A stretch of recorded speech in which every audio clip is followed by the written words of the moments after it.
Le journal.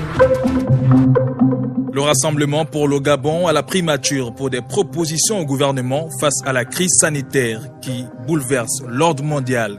Ensuite, nous constaterons l'augmentation des prix des produits de première nécessité dans nos marchés et nos épiceries. Nous ferons également un zoom sur la vente des bavettes artisanales dans les rues de Libreville, un commerce qui a pris de l'ampleur pour lutter contre la Covid-19. C'est tout pour la charpente de cette édition d'information. Les détails dans un instant.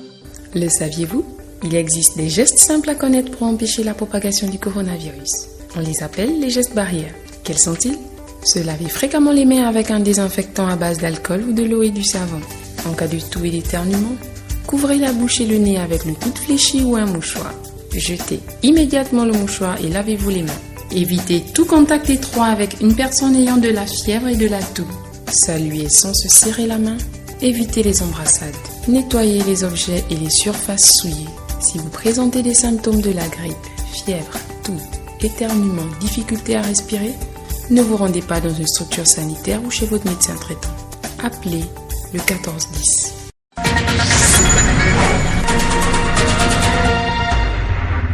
Aux côtés du gouvernement dans cette lutte contre le coronavirus, les partis politiques, notamment les responsables du Rassemblement pour le Gabon, qui ont été reçus en audience par le Premier ministre, chef du gouvernement.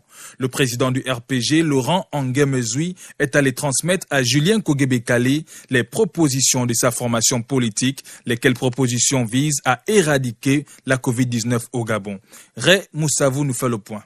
C'est un document de 4 pages contenant 13 propositions que le président du RPG, Rassemblement pour le Gabon, a remis au Premier ministre Julien Kogué-Bekale, une contribution dans le cadre de la lutte contre le coronavirus. Laurent Angué-Mezui, président du RPG. Nous avons dit qu'il faut dépolitiser effectivement cette crise et de faire en sorte que tout le monde soit impliqué. Au moment où nous parlons de l'union sacrée pour lutter contre le Covid-19, il n'y a pas lieu de faire dans la récupération politique. La communication doit s'orienter beaucoup plus vers la sensibilisation de la population. Les cas ne font qu'augmenter, les populations ne se sentent pas concernées parce que pensant que c'est une imagination des gouvernants.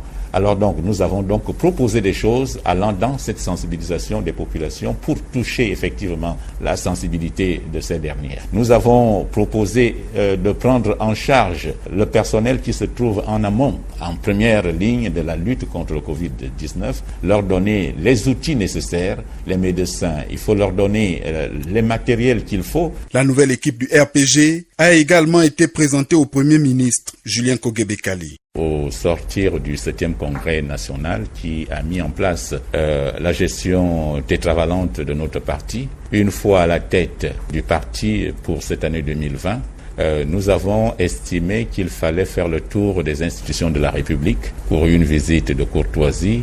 Cette démarche républicaine du RPG devrait interpeller plus d'un en cette guerre ouverte contre l'ennemi invisible qu'est le coronavirus. Le Gabon reste un et indivisible. Au cours de cette audience, le Rassemblement pour le Gabon a également appelé à une synergie de stratégie avec d'autres pays du continent afin d'élaborer une riposte commune africaine contre la Covid-19. Écoutons Laurent Angué-Mezui, président du RPG. Nous avons également indiqué au chef du gouvernement qu'il était mieux de faire dans la coopération sud-sud. La coopération sud-sud, au lieu d'attendre tous des occidentaux, et il était question qu'entre pays africains à l'espace régional, que nous puissions également nous partager des échanges et des expériences également pour faire en sorte que nous soyons autonomes, que nous ne soyons pas dépendants toujours des autres. À notre niveau, nous avons pris l'exemple de Madagascar et le Premier ministre nous a dit qu'il se penche là-dessus. La décision n'est pas encore prise, mais ils en ont pris bonne note. Nous avons demandé de mettre en place un comité scientifique des chercheurs gabonais, des médecins, des praticiens, les pharmaciens, les chercheurs et autres, de telle sorte qu'on puisse avoir, pourquoi pas, un médicament made in Gabon pour lutter contre le Covid-19 à l'instar de ce que nous voyons ailleurs. Et également chercher à comprendre le comportement du Covid-19 en contexte gabonais. Le virus ne se comporte pas de la même façon en Occident ou ici. Chaque contexte a des spécificités et il est question que nos chercheurs arrivent à trouver le comportement du Covid-19 en contexte gabonais. Et ce n'est qu'ainsi qu'on arrivera à mieux le circonscrire, à mieux le gérer. La communauté internationale vient de célébrer la journée mondiale de la presse sous le thème « Le journalisme sans contrainte ni complaisance ». Invité de l'émission Gabon Politique ce mardi 5 mai dès 10h05, Jean-Pierre Ndon Abessolo, leader du parti politique de l'opposition Cause commune pour le développement du Gabon, par ailleurs journaliste, s'exprime sur le sujet. On l'écoute en avant-première. Le journaliste est un soldat de l'information, un soldat de la vérité. Le journaliste doit se trouver là où personne d'autre ne peut se trouver, en dehors de lui, qui est à la quête de l'information, et qui dit information objective, information véridique, vraie, vérifiée. Aujourd'hui, le travail que la jeune génération de journalistes fait aujourd'hui est appréciable, parce que cette génération ne fait plus trop dans le mélange de genres. L'information, rien que l'information, et il faut toujours soutenir la véracité. C'est ce qui est très important en matière de journalisme, en matière d'information donnée, et rassurer le peuple que l'information que nous donnons est vérifiable. Et ne plus s'aventurer à donner des informations aléatoires, ce qui fausse effectivement le débat démocratique aujourd'hui. J'encourage les journalistes à faire leur métier. Le journaliste, même devant les canons, le journaliste fonce pour prendre les images, pour prendre le son. C'est pour cela que, protégé par la loi, puisqu'au Gabon, le journaliste est protégé par la loi, et il ne devrait pas avoir peur de foncer et de dire la vérité. Justement, l'édition de cette année se célèbre au moment où on note la suspension répétée de plusieurs mois de certains médias. La suspension des médias relève de l'appréciation du pouvoir politique. Vous savez, nous sommes en démocratie et c'est tout cela la démocratie. L'information est encadrée par les lois. Le journaliste, dans sa formation, il apprend qu'il doit dire la vérité, rien que la vérité. Maintenant, s'il se trouve frappé pour avoir dit la vérité, faute n'est pas à lui, faute est à celui qui le frappe. La crise sanitaire liée à la Covid-19 a provoqué la paralysie de certains secteurs, en l'occurrence celui de l'enseignement. Pour pallier cette situation, plusieurs mesures ont été prises, notamment le recours au téléenseignement de la part des enseignants. La méthode est fort appréciable, cependant, elle mérite d'être améliorée. Issa Steve Mefan. Lui, c'est Hervé Sonomezui, enseignant-chercheur dans le domaine de la gestion de l'information et de la documentation à l'École normale supérieure et à l'Institut universitaire des sciences de l'organisation. Il a expérimenté le téléenseignement. Il est parti d'une motivation et d'un constat, d'abord avec les adresses électroniques. Pour contribuer à la dématérialisation des outils d'enseignement, j'ai commencé à utiliser des moyens comme l'adresse électronique, WhatsApp, pour diffuser mon enseignement. L'objectif également était surtout de les motiver dans la dématérialisation, puisque j'interviens essentiellement dans le domaine de l'information-communication, précisément sur l'archivistique, la bibliothéconomie et la documentation. Puis la crise sanitaire due au Covid-19 qui a quelque peu été un élément motivateur en inspirant des moyens innovants aux enseignants dans le domaine du téléenseignement. Nous avons fait des recherches qui nous ont permis de découvrir des moyens d'enseignement en ligne par le biais d'un certain nombre d'applications, et à partir de ces applications, nous pouvions être donc en visioconférence avec des étudiants pour être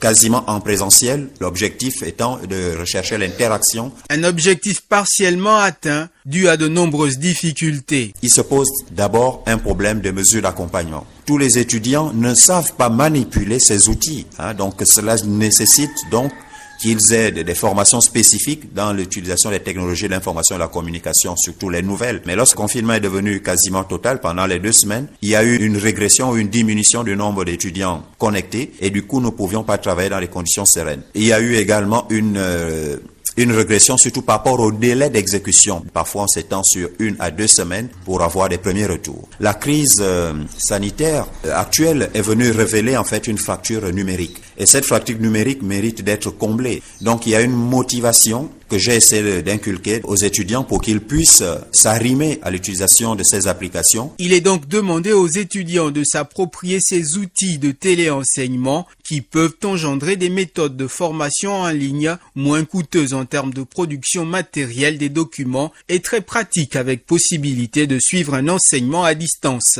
La pandémie à coronavirus impacte fortement l'économie mondiale. L'agriculture et tous les systèmes alimentaires ne sont pas épargnés. Pour le coordinateur du bureau de la FAO en Afrique centrale, cette pandémie pourrait aggraver davantage la précarité des ménages. Écoutons à cet effet Elder Mouteya, joint au téléphone par Fabien Guy Okemvele. Cette pandémie a un impact sur le système alimentaire en général. Elle affecte l'environnement, l'économie et la vie sociale. Plus précisément, elle affecte la sécurité alimentaire dans ces 4 piliers, notamment la disponibilité de la nourriture, l'accès à la nourriture, la stabilité et l'utilisation de la nourriture. La disponibilité est un point sensible. Les mesures de confinement et de distanciation sociale interfèrent directement dans les différentes étapes de la chaîne de valeur alimentaire, pour la production, le transport, la distribution et la commercialisation. Il y a des producteurs qui ne peuvent pas travailler parce qu'ils sont malades ou prennent soin d'une personne malade dans la famille ou en quarantaine.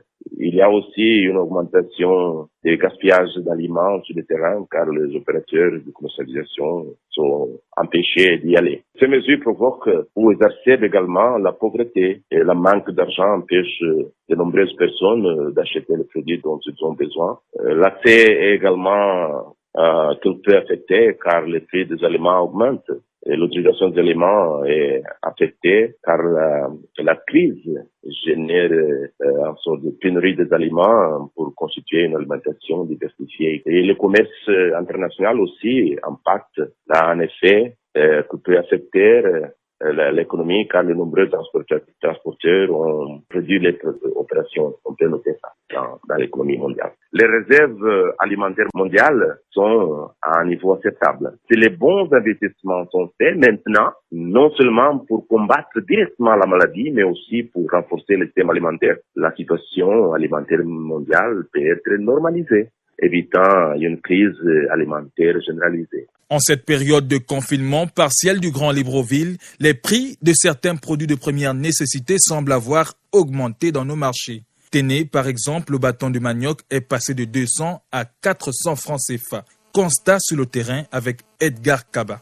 Rodrigue est allé chez l'épicier dans des quartiers de Libreville pour acheter sa boîte de lait habituelle. Mais il a été surpris de voir que les prix ont bougé. Le lait des enfants, le lait Nido, je me suis rendu chez le détaillant, j'ai dit je voulais une boîte de lait. Ça avoisinait déjà les 3000, la moyenne boîte. Oh, c'est dans les 2000 et quelques. Mais c'était 3000 passés, 3200 et quelques. Antoine voulait acheter un bâton de manioc. David, un carton de cotis. Hector, quant à lui, cherchait des œufs, du sucre et autres produits. Ils ont mis la main sur la tête et poussé des cris d'alarme. Une fois sur place. Je viens de payer un bâton de manioc à 400 francs. Ce qui veut dire que le paquet de manioc est maintenant à 4000. La volaille dans des magasins, on a constaté, c'est augmenté de 100 francs. Dans d'autres endroits, on constate même 200. Et il y a aussi quelques boîtes de conserve. Ils ont ajouté 25 à 50 comme ça. C'est depuis. Même les cotis sont maintenant à 16 000. Combien les cotis sont maintenant à 16 000 le carton. Mais oui, c'est là. Les cotis sont à 16 500 le carton. Mais avant c'était combien? Avant c'était 14 000. 14 500. Mais là, ils ont augmenté de 2000. Imagine un peu. Au marché de Lomie, une des commerçantes justifie l'augmentation du prix des aliments qu'elle vend aux clients. D'autres pourtant ont gardé les mêmes prix à des tas de bananes et autres vivres. Les bananes, 2000 et 1100. Et les tas de tomates? Les tomates, 500, 200 comme d'habitude. Ça a toujours été comme ça? Oui, ça a toujours été comme ça. Même les sacs d'oignons? Les sacs d'oignons, c'est combien? Le sac d'oignons, c'est toujours le même prix. Combien? Avant, c'était 30 000. On arrive maintenant à payer à 20 000. C'est comme ça. Les prix ont été homologués. Ce sont ces prix-là que nous respectons par la DGCC. Certains prix, par exemple, essayez de... Par exemple, le capitaine, il est à 3500. La carpe, je la vends à 3000 parce que je l'achète à 2500. J'ai la glace, le transport. Il faudrait que je gagne quelque chose pour élever ma famille. D'autres personnes nous ont confié également sur place qu'il faut que les pouvoirs publics soient regardants autour de cette affaire. En page religion de cette édition d'information. 10 jours après le début du mois de Ramadan, plusieurs musulmans ont dû adapter leur mode de vie à la crise sanitaire actuelle. Les mosquées étant fermées, les prières s'effectuent désormais à la maison, avec chaque homme qui devient un imam pour sa famille. Ahmad Beni Evaka. Une fois la nuit tombée, Koné met de côté son boubou de chef de famille pour enfiler celui d'imam. Depuis une dizaine de jours, confiné, il effectue ce rituel en compagnie de sa femme et de ses enfants. Un exercice qu'il trouve d'ailleurs très passionnant. C'est facile, au moins 5-6 personnes, vous priez à la maison, toujours en respectant la distance de sécurité qui a été donnée comme conseil. Si chez les Koné, la prière en famille ne cause aucun problème, le cas n'est pas le même partout. Tout le monde n'est pas appelé à lire le Coran parce que la majeure partie de nos musulmans n'ont pas appris. Donc ils ont le goût de prier à la mosquée parce que quand l'imam lit et tout le monde écoute, les sons qui sont, ils ont l'habitude d'écouter ça, ça leur fait plaisir. Par contre, quand il est à la maison, il n'a rien appris. Donc ça devient difficile pour lui de diriger la prière. Même se lever pour prier, ça devient difficile. Au domicile de Yahya, l'accomplissement des tarawih est dépourvu de concentration. Il y a des versets que moi, mon frère dit, je ne connais pas, je n'entends pas. Mais quand l'imam parle à la mosquée, je suis attentif par rapport à la maison. On s'adapte à ça, en attendant que la mosquée s'ouvre. Dans certains courants islamiques, la période du jeûne du mois de Ramadan est repartie en 3 décades. Une réservée à la miséricorde, une à l'affranchissement du feu de l'enfer et l'autre au pardon. Mais cette manière de penser au sein de la communauté fait l'objet de divergences. Imam Abdul Fattah Mambakala.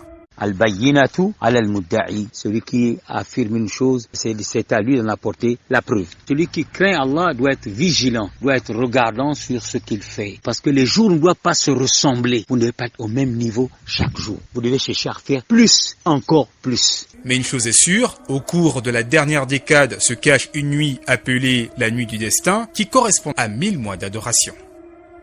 Afin d'accompagner l'action sanitaire menée par le gouvernement, plusieurs commerçants s'adonnent à la fabrication et à la commercialisation des bavettes artisanales. Dans les rues de Libreville, on a pu apercevoir ces vendeurs ambulants de bavettes en pagne et autres tissus africains destinés à la protection contre la Covid-19. Et si on allait à la rencontre de ces vendeurs de bavettes artisanales, Edgar Kaba nous y emmène. Au petit matin, Claudine est postée à la gare routière du Grand Libreville. Elle vend des bavettes en pagne. Elle engrange d'énormes bénéfices et elle a beaucoup de clients en cette période de Covid-19. Nous, on paye ça chez ceux qui écoutent pour venir pour aider les autres comme nous. Parce que avec ça là, tu peux le laver avec du savon, tu sèches, après tu le mets et nous le vendons à 500. On a quand même beaucoup de clients. Les volontaires, ils achètent parfois 2. Pendant qu'ils lavent l'autre, ils utilisent l'autre. On peut rentrer des fois avec 4 000, des fois avec 5 000. Ça dépend les beaux jours comme ça, quand il n'y a pas de soleil. Idem pour Traoré qui écoule tranquillement ses produits dans une autre artère de la capitale politique du Gabon. C'est pas bête là, pour l'Africain là. On a commencé à vendre ça ici à 500. Donc les autres vendent 500, les autres vendent 300. Ça passe bien. Si tu arrives chez le tailleur, il va dire tu as besoin de combien? Tu dis oui, moi j'ai besoin de 5 douzaines, de 6 douzaines. Oh bon, ça ne dépend pas. Des fois 15 000, des fois 12 000. S'il a 200, s'il a 100 francs, on va aider les personnes là où il va passer. Non loin de lui et passant par là, Bernadette nous explique qu'elle prend soin de la bavette en tissu qu'elle porte. Je le lave, mais celui qui est en coton, je ne peux pas le laver. Et après, bon, je repasse, je reporte. Parce qu'après le travail, je lave et le lendemain, je reporte. Gaëlle, Claudine et Antoine ont compris la nécessité du port de ces masques à moindre coût et fustigent ceux qui n'ont pas de bavette et qui sont prêts à dépenser plus cher pour boire un verre plutôt que de se protéger. Ça nous aide beaucoup. 500 c'est trop cher comment? 500 c'est pas le prix de la bière. Quand ils achètent des regards dans les bars à 500, ils disent que c'est cher. Non, pour acheter quelque chose pour te protéger, je dois dire que c'est cher. Je l'ai acheté à 500, il faut qu'on ait ça. C'est pour la santé de tout le monde, donc il faut se protéger. Quand on est condamné à avoir ça pour pouvoir se protéger les autres. Constat avéré, puisque Glenn et Anthony n'ont pas de bavette, mais ils sont en plein centre-ville. Ils tentent de justifier l'injustifiable à notre micro. Pourquoi vous n'avez pas de bavette? Déjà, je viens à peine d'arriver. Il ne reste pas de moment ici, j'étais sur la route. Donc j'arrive comme ça. Bon, c'est vrai qu'on a parlé, mais vraiment, moi je dirais quand je suis sorti de l'eau, j'étais comme une tombe. Mais pourquoi tu n'as pas de bavette? Je n'en ai pas les moyens pour acheter cette bavette. D'autres personnes interrogées sur l'importance de ces bavettes en pagne qui coûtent 300 ou 500, elles affirment que ces bavettes traditionnelles disponibles ici et là pourraient être un palliatif face à l'insuffisance de masques dans plusieurs pays du monde, en commençant par le Gabon. Les sages-femmes sont à l'honneur ce mardi 5 mai 2020 à l'occasion de la commémoration de la journée mondiale qui leur est dédiée. Cet événement institué par le système des Nations Unies permet de rappeler l'importance de ces personnes qui œuvrent dans la prise en charge sanitaire des femmes enceintes.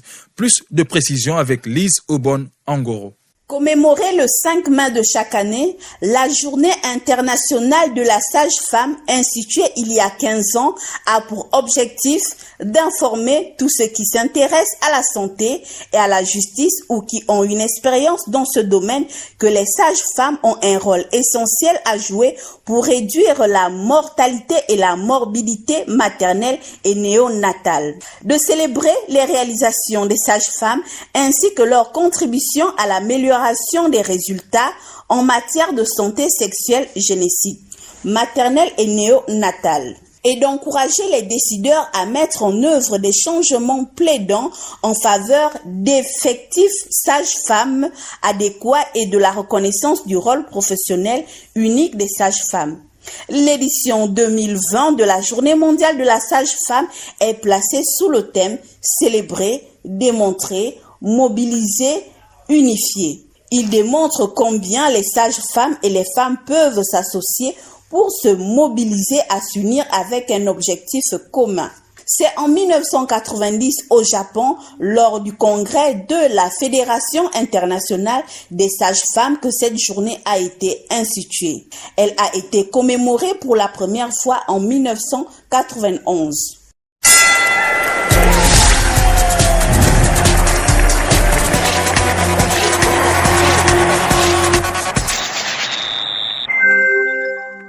La page de sport de cette édition d'information ne parle uniquement que de football. Avec l'annonce de l'arrêt des championnats français, la nouvelle est accueillie de diverses manières par bon nombre de footballeurs gabonais. Pour l'international gabonais Wilfried Ebana Bessolo, cette annonce est plutôt une bonne nouvelle. N'est-ce pas, Frédéric Nansipagna? Oui, pendant que la pilule a du mal à passer pour certains, Dunkerque, club de national français du défenseur gabonais, Wilfried Ebana Bessolo a de quoi être heureux après l'arrêt définitif de la saison 2019-2020. Son club jouera en Ligue 2 la saison prochaine.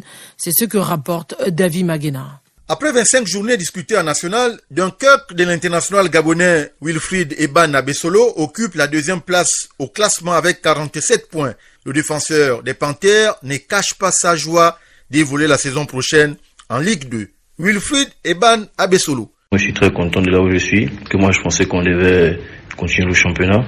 Donc on a continué à s'entretenir. Je continue à le faire, malgré que la décision a été prise. On est tous contents, même si on n'arrive pas à fêter cette décision qui nous avantage. Prêté la saison dernière par Lorient Ligue 2 pour 1 an, Ebana Bessolo est en fin de contrat avec Dunkerque, club de national. Pour le défenseur des Panthères, le plus important pour lui, c'est d'avoir du temps de jeu. Lorient, c'est un très bon club. J'ai passé de très bons moments là-bas. Si je dois repartir à Lorient, ce sera pas mauvais. Dunkerque aussi. Lorient comme Dunkerque, le plus important pour moi, c'est d'avoir du temps de jeu, de jouer à un niveau où je sens que je gravis un échelon, je prends de l'avance. À Lorient, ce sera une bonne chose.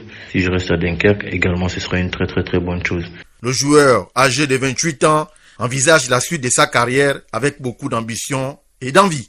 J'aime toujours aller de l'avant.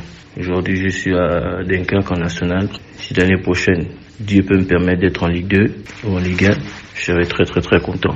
Ou même dans un club étranger où je pourrais jouer au niveau au-dessus, je serai très content parce que je pense que j'ai le niveau et je suis un travailleur. Wilfried Ebana Bessolo ne pourra pas célébrer cette montée en Ligue 2.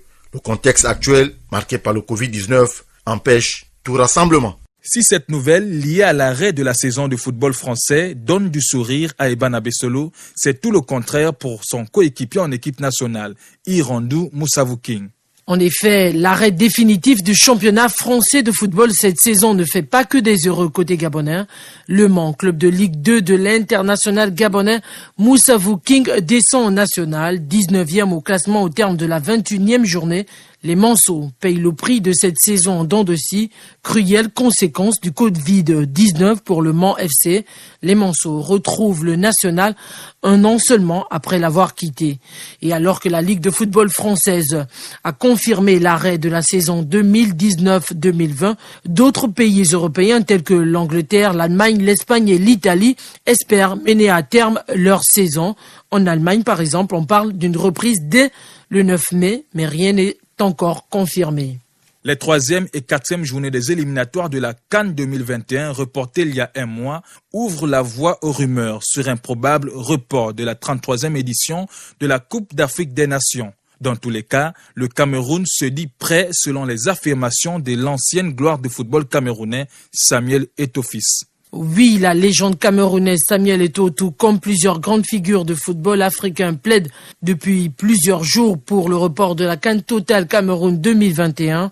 La proposition de l'ancien attaquant vedette du FC Barcelone n'est motivée que par la préservation de la santé des joueurs, organisateurs et autres acteurs de la CAN et non par le retard pris dans l'avancement des travaux, comme le laissent penser certains amoureux du football sur le continent. Samuel Eto'o dit avoir constaté avec beaucoup de joie tous les efforts fournis par le gouvernement camerounais pour présenter lors de cette CAN des stades dignes des stades européens. Samuel Eto'o espère qu'à la suite de ces énormes investissements, son pays offre la plus belle des Coupes d'Afrique jamais organisées et affirme qu'à ce jour, le Cameroun est déjà prêt pour abriter cette 33e édition.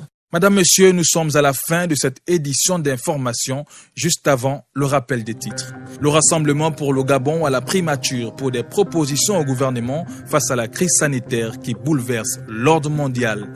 Ensuite, nous avons fait le constat de l'augmentation des prix des produits de première nécessité dans nos marchés et nos épiceries. Enfin, un zoom a été fait sur la vente des bavettes artisanales dans les rues de Libreville, un commerce qui a pris de l'ampleur pour lutter contre la Covid-19. Ainsi va l'actualité dans notre pays. À la présentation, Ahmed Ryan Djengui, au montage, Julien Makita à la coordination, Nick Jocelyn Fouba, Ali Reynald Radjoumba. N'oubliez pas, restez chez vous en compagnie des programmes de Radio Gabon.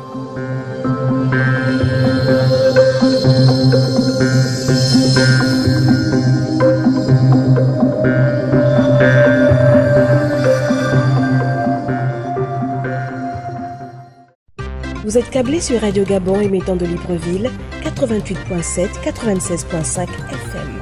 Où que vous soyez, nous sommes avec vous.